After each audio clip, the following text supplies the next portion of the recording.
Talk Radio 702, the Friday Mix.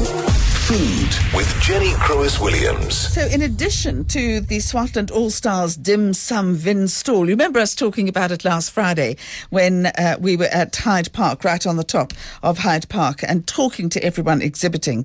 So another standout at Food Wine Design last week was the Culinary Equipment Company's Spanish food stall.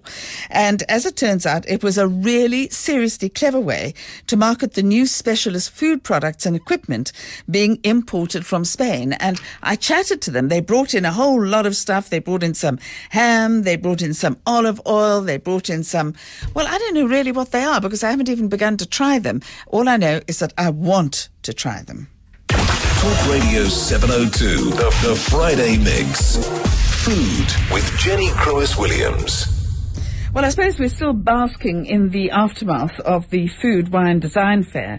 And one of the people who was there is Chryws Williams. Have I pronounced it correctly? You did it perfectly. Have I? I know it's a little difficult. Well, I don't know. You did it perfect. Well, listen, you were here in South Africa, in Joburg. What were you doing? Actually, I'm working in South Africa with culinary company. We are distributing very beautiful products from Spain. Spain is a wonderful country for food.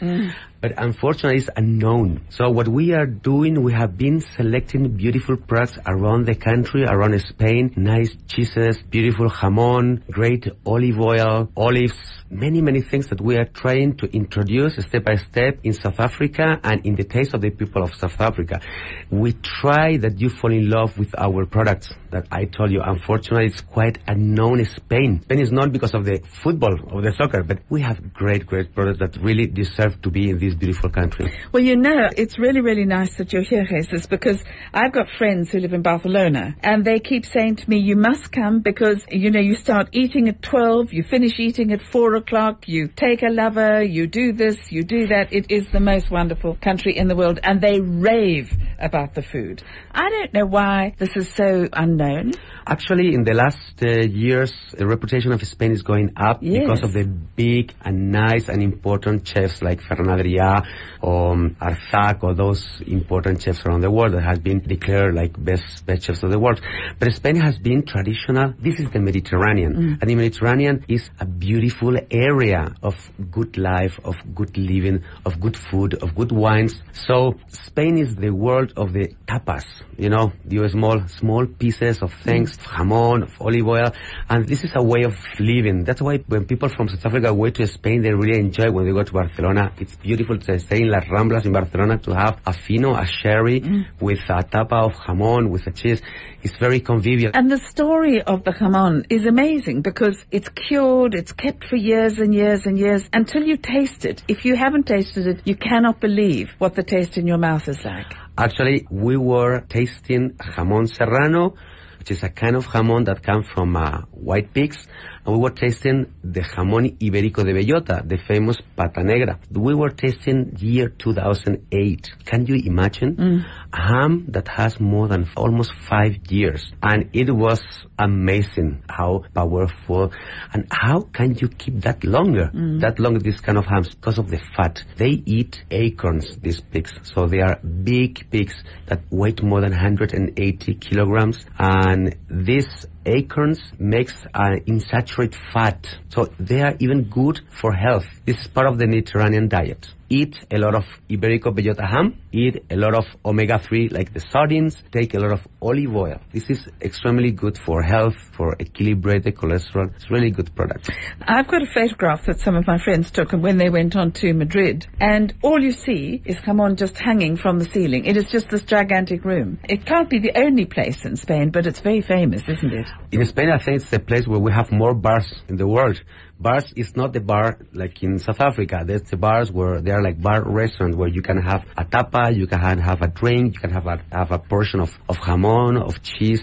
And the hams, the jamones, they are hanging on the air. That's exactly the way we try them. We try them in the air. So it's an open areas with big windows where there's air going around. And if today is a good weather, you say, open the window, Pepe. If it's bad weather, close the window, Pepe. But this is the way. It's the tradition traditional way that we are doing our products. And that's why Olmeda, our company, is working with culinary, developing all this here. So in South Africa, you are bringing in bomba rice and paella pans. What's so important about a paella pan? This is the king of our kitchen, our culinary history. This is a beautiful rice that is made in Valencia. And this is special because it's a very, very small grain, but when it's cooked, it gets 3 times its size.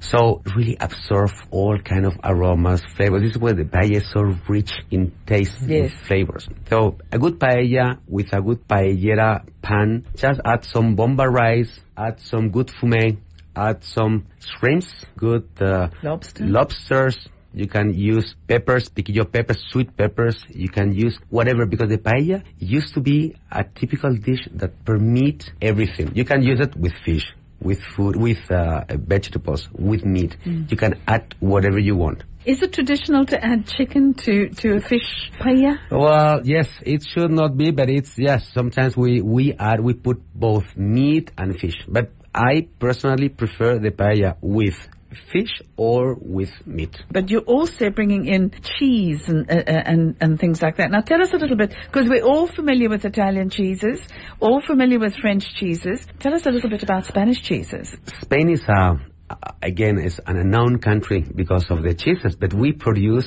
probably more cheeses than any other country in Europe. We are basically based in sheep milk. French, they are more based in cow. The good cheeses, the flavors came because of the sheep, because it's a fatty milk. And this is where they come the flavors, the aroma.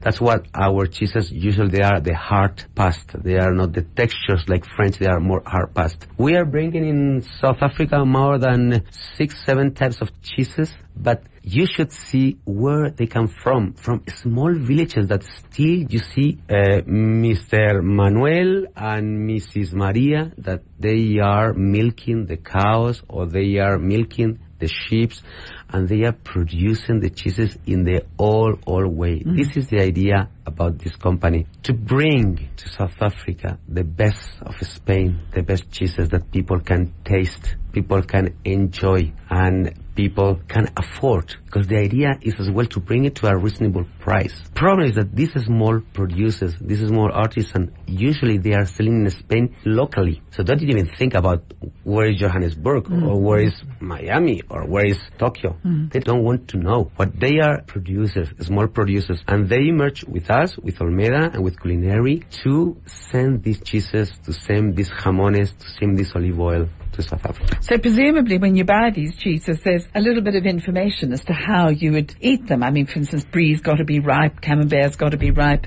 But there would be that information for people who maybe are unfamiliar with it. Definitely. Actually, we usually in Spain, we take it like antipasto. Let's say, to use a word that, you could understand. We are not cheese desserts. We are antipasto desserts. The antipasto cheeses. And they are, as I tell you, the manchego or the tetilla or the idiazabal, nice cheeses that we always take it with a nice glass wine. Remember, we are in the Mediterranean and we are wine lovers like you are as well. So good cheese, good wines, always before to start lunch or dinner. Well, I guess with all of this, what you need is a decent stove or a decent oven.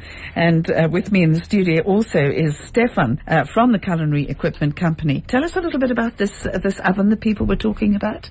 Oh, well, at the show we were featuring the Jasper oven, and the Jasper oven has become quite a phenomenon in South Africa and around the world because it's a unique sort of charcoal cooking oven. It's a hot box which cooks up to 300-400 degrees Celsius, 1,000 degrees Fahrenheit. And when you cook steak or you cook meat or chicken inside it, it keeps all the moisture inside. It cooks at such an intense temperature that the end product is just phenomenal. And people don't believe it until they see it, and they can't feel it until you stand in front of that oven because it's sweltering. It's really, really hot. And we've had such good success with the oven at the show that people are looking at it for their homes and for restaurants. Actually, the people who buy them really get a lot of pleasure out of it. There are restaurants in Spain that feature the oven solely as the means of cooking their food, because it's all you need.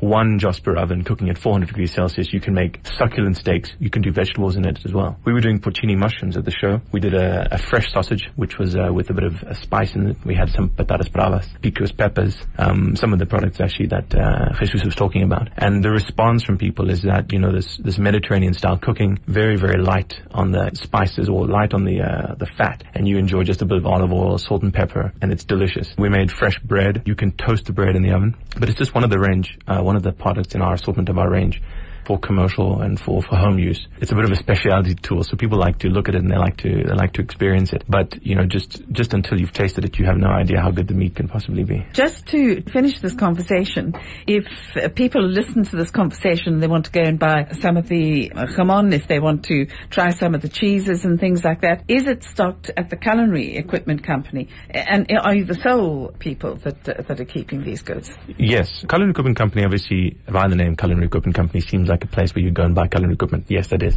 We obviously cater to professionals, and we cater to people at home, kitchenware and lifestyle products. And we have shops, as you obviously know, in Hyde Park, in the Hyde Park corner, and out at Lanseria, which a lot of people know. You know, they drive past. They say, I've been driving past Lanseria for years. I never stopped, and I thought it was just for trade. Well, you can come and buy Spanish jamon. You can come buy Spanish cheese. You can come buy copper pots for Christmas. You know, we do this whole range of products. And of course, the unique feature about culinary is that we are sole importers of all of these products. So when you come to us, you get that special advice, because obviously we deal with top chefs and we do a lot of research in products. And now we're obviously moving into food. So you can come and find something that is original. It comes from a small producer, and it also just continues into that whole line of cooking. If you love to cook, then culinary is the place to go. Well, listen, I want to thank both of you. Jesus, I know that you're getting on a plane and you're flying back to Spain this evening, but I hope you've had a good time in South Africa, and I hope to see you in the not too distant future. I hope to be again here. I hope, I have really enjoyed this country, and I have to come back very, very, very soon. Thank you very much. Well, that would be wonderful. And Stefan, thank you very much indeed. Thank you.